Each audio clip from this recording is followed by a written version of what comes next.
So the plan is we're gonna sneak up on the driveway and hope my wife's got the TV up real loud so that we can make a test hit. Most reality shows stop filming when things go deadly wrong. Street Outlaws does the contrary.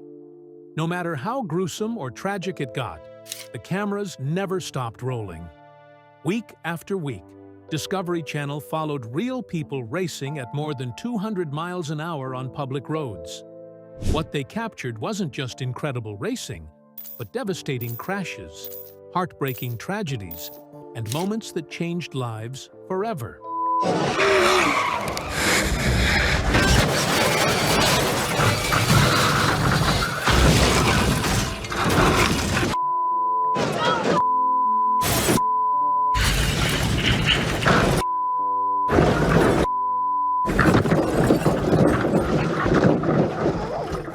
Which moments shocked fans the most? What really happened after the cameras stopped rolling? And which incidents changed Street Outlaws forever? Join us as we uncover the most shocking moments ever caught on Street Outlaws. The night Ryan Fellows died on camera. On the night of August 7th, 2022, Ryan Fellows was driving a gold Nissan 240Z in the 8th of 9 scheduled races being filmed for Street Outlaws, fastest in America outside Las Vegas, Nevada. He was 41 years old. He had a wife named Liz and 2 children named Josiah and Olivia. He had been racing cars his entire adult life, and the stretch of road the production had chosen for that night's filming was one he had driven before. He lost control near the finish line. In just seconds, the 240Z rolled and caught fire. Onlookers standing on either side of the closed road ran toward the burning car and tried to pull him out. They could not get him free. Just as you guessed, the cameras kept rolling through it all. According to the wrongful death lawsuit his family filed in February 2023 against Warner Brothers Discovery and Lionsgate Entertainment, Ryan Fellows hung upside down in the driver's seat, on fire, for more than 30 minutes before fire crews were able to remove him from the vehicle. He died at the scene. The lawsuit described the stretch of Nevada Desert Road, where he died as a dusty, weather-beaten, rough asphalt roadway in the Las Vegas desert. A 55 miles per hour roadway that the Fellows family's attorneys said did not meet any of the industry safety standards applicable to drag racing. The road was not engineered for the forces produced by a car doing the speeds these races require. The lawsuit's most damning allegation was not about the road itself. It was about what the production allegedly knew before Ryan Fellows ever got into that car on August 7th. The Fellows family's attorneys claimed that Warner Brothers Discovery had witnessed numerous horrific crashes at that same location on previous filming nights. Crashes that had already demonstrated how dangerous the road was for the speeds being run, and had repeatedly elected not to move the races to a safer location. The network sat back, flipped on the lights and cameras, and waited for the next inevitable crash. Those words appear in the legal filing. After Ryan Fellows died, Warner Brothers Discovery moved Street Outlaws, fastest in America's races, to a dedicated 75-foot-wide drag strip at a professional California raceway. The Fellows family's lawsuit specifically noted this change as proof that a safer alternative had been available and feasible throughout the production, that the network knew a professional racing venue existed and could have been used, and chose not to use it until a man died on their set. Discovery's public response was limited to expressing sympathy. The network said it could not comment on pending litigation. Ryan Fellows left behind a wife and 2 children. The race that killed him was the 8th of 9 scheduled that night. One more race was on the schedule when he got in that car. Unfortunately, Ryan's incident wasn't the first, nor was it the last. The cameras caught another incident that left fans shocked. Big Chief's crow gets destroyed. Street Outlaws built its name around Justin Shearer, known universally as Big Chief, the Oklahoma City racer, whose 1972 Pontiac Le Mans, nicknamed Crow, was the car that defined the show's visual identity in its early seasons. Crow was not simply Big Chief's race car. It was his identity, his investment, and the centerpiece of the show's entire marketing. On a Sunday morning while filming an episode, Brian Davis, known on the show as Chucky, lost control of his Mustang, and it tagged the rear quarter panel of Big Chief's Le Mans at speed. The contact sent both cars into uncontrolled trajectories. The Crow and Davis's Mustang was totaled, and both drivers were transported to a nearby hospital. From the hospital, Big Chief said something that revealed exactly what the Street Outlaws cast had been trained to understand about their own safety. He said, "I know we take a lot of heat for racing on the street, but we take safety as seriously as any drag racer." He said, "It's just that you don't talk that much about it until things like this happen." He said, "That's when you really appreciate all the extra time and money that goes into making a car safe, not just fast." Both men had safety cages built into their cars and were wearing safety equipment. They both walked away from a crash that would have killed them instantly in unmodified street vehicles. The scene ended careers in the most literal sense. The car that made Big Chief famous on Street Outlaws never raced again. The cameras captured another accident similar to Big Chief's, and Brian Davis' collision. Yet this one ended quite differently. The crash that left a husband and wife both in the hospital. In January 2022, Jonathan Day, fondly called JJ Dabos, and his wife Trisha were both in their race cars on a filming night for Street Outlaws, America's List, at a location in South Texas. They had just finished a race against each other that Trisha had won, when a blow-off tube or oil line came loose on JJ's car, causing a fire and sending Hummingbird, his Chevy 2, careening across the finish line and into the corner of Trisha's car at high speed.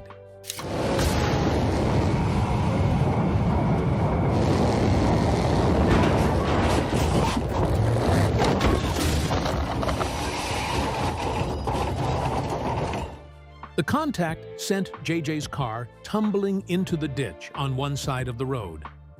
Trisha's car went the other direction and struck a production vehicle parked off to the side of the road beyond the finish line. The production vehicle was there to protect light towers and camera equipment. A social media post from a fan page called Deep South Street Racing described what witnesses saw immediately after the crash. JJ caught fire, crossed center, hit Trisha, and rolled.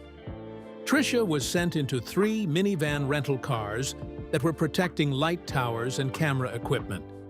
As of 7 in the evening, Texas time, both were in the hospital in stable condition. Both were taken to a Texas hospital and treated for their injuries. What the early social media accounts did not fully capture was the severity of what had actually happened inside those cars. Trisha posted a video to Facebook in April 2022, 3 months after the crash, in which she confirmed that both she and JJ had lost their mobility for months. Both had 2 screws in their legs. By April, 1 screw each had been removed. They were just beginning to spend time on their feet again. The crash had been filmed by the Street Outlaws production. It aired on Discovery Channel later that year. Audiences watched a husband's car lose control and slam into his wife's vehicle at a racing finish line, on camera, on a show that opens every episode with the note that all races are conducted with strict safety protocols in place. JJ Dabos has said for years on camera that tonight you could die, and that he means it. The January 2022 crash was the most literal possible documentation of exactly what he had always meant by that. Not every moment on Street Outlaws that should not have happened on air resulted in serious injury. Some of them resulted in something that looked almost impossible, and produced footage that the audience could not look away from. Footage that nevertheless raised serious questions about the conditions under which these races were being filmed. Let's reveal one of them. Shannon Poole's car goes airborne. Shannon Poole is a Street Outlaws competitor whose car, during a race documented on camera, launched into the air near the finish line and came crashing back down nose first. The aerodynamics of high horsepower drag racing produce lift under specific conditions.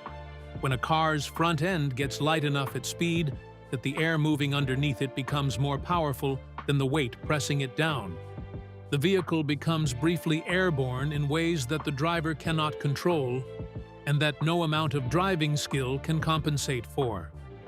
Fan accounts and Street Outlaws coverage confirmed Poole's car floated up into the air and crashed down nose first right at the end of a race. The car hit the ground hard enough to cause significant damage.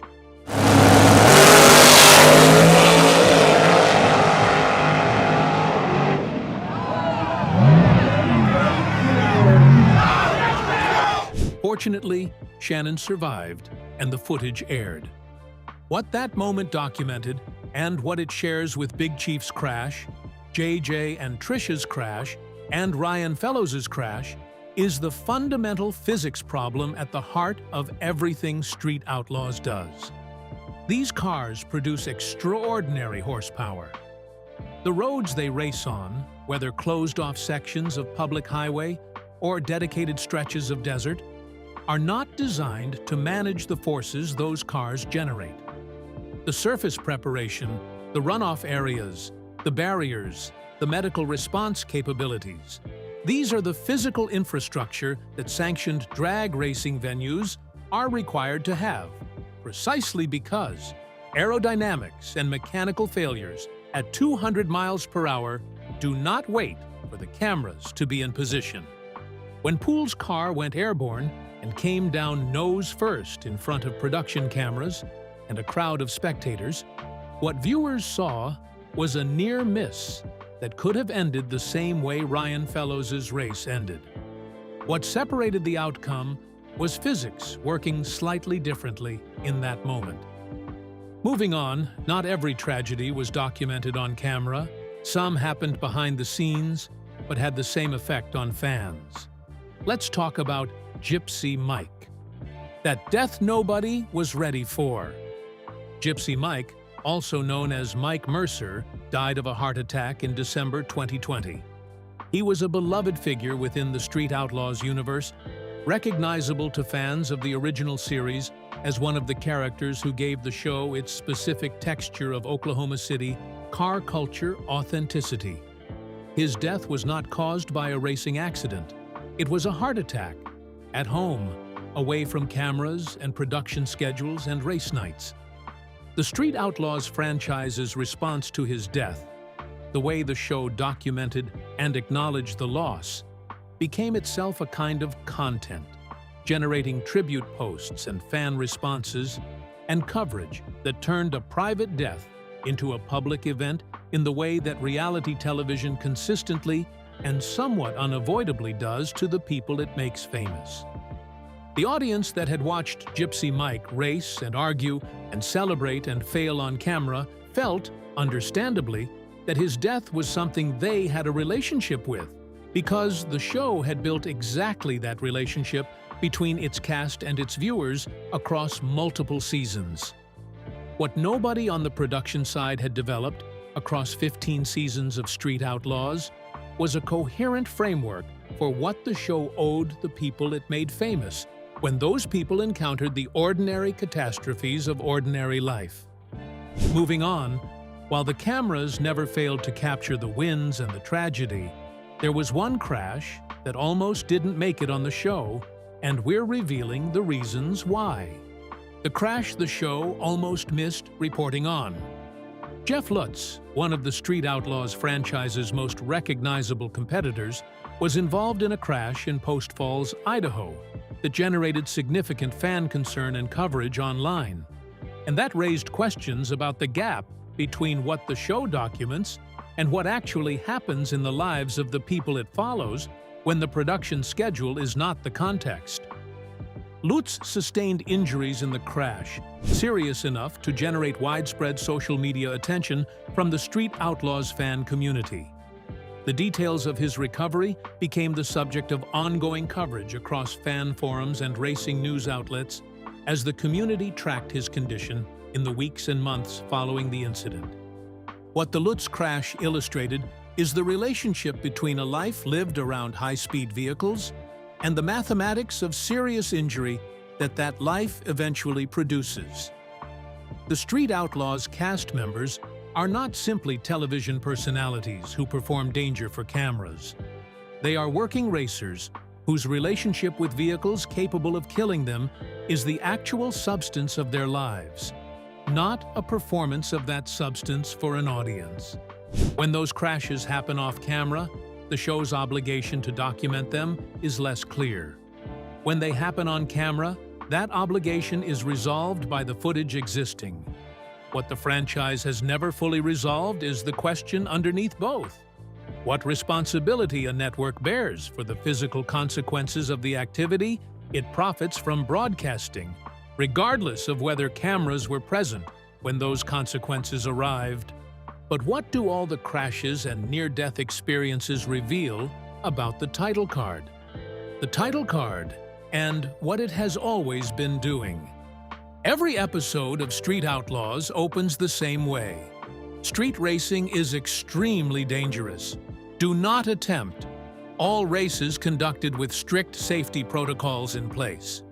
The title card has appeared at the beginning of 15 seasons of the original show and across every spin-off the franchise has produced.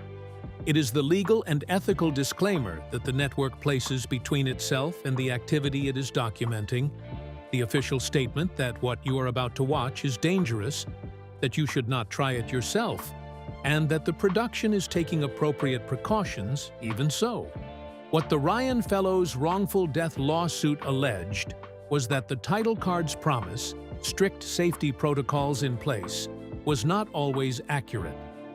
That on the night of August 7, 2022, outside Las Vegas, on a dusty desert road without adequate safety infrastructure and potentially without a required filming permit, a man got into a race car and was told by everyone around him that the production had done what it needed to do to make the night as safe as possible. And then he lost control near the finish line, and the fire started, and the people standing on the sides of the road could not get him out. After he died, the network moved the show to a professional drag strip. The title card still opens every episode. The races are now conducted on a 75-foot-wide purpose-built racing surface with proper safety infrastructure. The change happened because Ryan Fellows died on a road that did not have those things.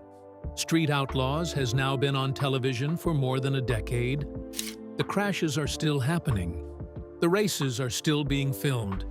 The title card still appears at the beginning of every episode, promising protocols that a wrongful death lawsuit allegedly were absent on the night its cast member died in a burning car that bystanders could not reach for more than 30 minutes. The audience has been watching all of it. Discovery Channel has been broadcasting all of it. And the question of what television owes the people it puts in front of its cameras and the audiences it invites to watch has never been more explicitly placed on the screen than it was in the footage from August 7, 2022, outside Las Vegas, Nevada, on a road that should not have been the location for what happened there that night. One of the allegations in the Ryan Fellows wrongful death lawsuit that received significantly less coverage than the safety conditions allegation was a detail that changes the entire legal and ethical picture of what was happening on the Street Outlaws. Fastest in America set the night he died. The Fellows family's attorneys alleged in the lawsuit that the production did not have the required filming permit for the Nevada desert location where their races were being staged, not a permit for the specific kind of racing they were conducting, not a permit that failed to include adequate safety requirements. No permit at all. Every episode of Street Outlaws includes language on screen stating that all races are conducted on closed roads with proper permits and authorities present. That language is the legal and regulatory framework that separates what Street Outlaws films from the illegal street racing it nominally documents for the purposes of entertainment. The permits are what make it a production rather than a crime. If the Fellows family's attorneys are correct that no permit existed for that Nevada road, and the lawsuit presents this as a factual claim that Warner Brothers Discovery has not publicly disputed on its merits, only declining to comment on pending litigation, then the race that killed Ryan Fellows was not a legitimate production activity conducted under the safety umbrella of a professional entertainment company with proper authorizations. It was illegal street racing being filmed by a network and broadcast on cable television to millions of paying subscribers. The question remains, why did the move happen after his death, not before? This is the entire foundation of the Fellows family's negligence and wrongful death claims. They knew safer options existed, and they only used one of those safer options only after a man died on the road they were using instead. So, what is the outcome of the lawsuit that was filed after Ryan's death? And were the details that were presented in the lawsuit factual or born from a place of emotions? Share your thoughts with us in the comments section. Remember to like, share, and subscribe for more. Also, click the next video showing on your screen. You will enjoy it.